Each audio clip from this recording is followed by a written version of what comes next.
প্রশ্নটার উত্তর দিই যে পিসি প্লেয়াররা সেরা না মোবাইল প্লেয়াররা সেরা। তো ভাই মোবাইল প্লেয়ারদের গেম খেলে দেখে অতটা মজা পাওয়া যায় না, কারণ ভাই মোবাইল প্লেয়াররা সব বট হয়, কারণ ওদের ভালো মুভমেন্ট থাকে না, ভালো ওয়ান ট্যাপ মারতে পারে না, ঠিক মতো হেডশট মারতে পারে না, এডব্লিউএম চালাতে পারে না, মানে যাচ্ছে তো একটা অবস্থা।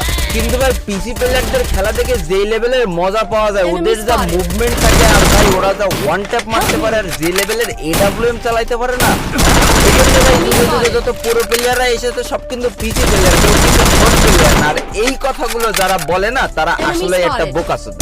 কারণ ভাই যে জীবনে একবার হলেও ফোন দিয়ে গেম খেলেছে আর যার মাথায় গুণা থেকে একটু হলেও ঘৃণা আছে, সে অন্তত পিসি প্লেয়ার আর ফোন প্লেয়ার কোনোদিন এক দৃষ্টিতে দেখবে না। ফোন প্লেয়ার তো ফোন প্লেয়ারই ভাই, ফোন প্লেয়ারদের সাথে তুমি যদি পিসি প্লেয়ারের তুলনা করো তাহলে ভাই তোমার মাথায় ঘৃণা নেই, তোমার মাথায় গামলা গামলা গু আছে। ফোনে শালা ফোন দিয়ে খেলার সময় মাত্র দুটো আঙুল দিয়ে সব কটা বাটন কন্ট্রোল করা লাগে, আর পিসি দিয়ে 10 আঙুল দিয়ে কন্ট্রোল করে ওয়ান ট্যাপ মেরে তুমি আমার বালের প্লেয়ার হইছ। শোনা আমার পিসি প্লেয়ার হয়ে ফোন প্লেয়ারদের সাথে মুভমেন্ট দেখে ওয়ান ট্যাপ মারতে খুব ভালো লাগে। বিশ্বাস করো তুমি ফোনে এসে ওই প্লেয়ারের সাথে অন ভার্সেস অন খেলো, পাশা জাঙ্গিয়া ফুটো করে ছেড়ে দেবে। তাই আমি নিজেও একজন ফোন প্লেয়ার ছিলাম, আমি ফোন প্লেয়ারদের সারাটা জীবন রেসপেক্ট করে যাব, কারণ ভাই আমি জানি যে ফোন দিয়ে প্রো হওয়া আসলেই কতটা কঠিন। আর যারা বলে ভাই সব ভালো ভালো প্লেয়ার, ভালো ভালো ইউটিউবার, ভালো প্লেয়ার হতেই পারে না, তারা বলবো সবে সবে দুধে দাঁত উঠেছে।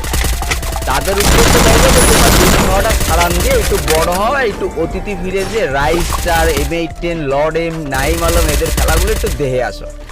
যাতে তাহলে এই যে ফোন প্লেয়ারদের সাথে পিসি প্লেয়ার তুলনা করা মানে সে একটা বোকা। ফোন প্লেয়ার লিজেন্ড ছিল, ফোন প্লেয়ার লিজেন্ড আছে, আর ফোন প্লেয়াররা ভবিষ্যতে লিজেন্ড থাকবে। আর এই কথাটা যারা মানবে না, করার কিছুই নেই, মনে করো তারা আসলে নতুন প্লেয়ার।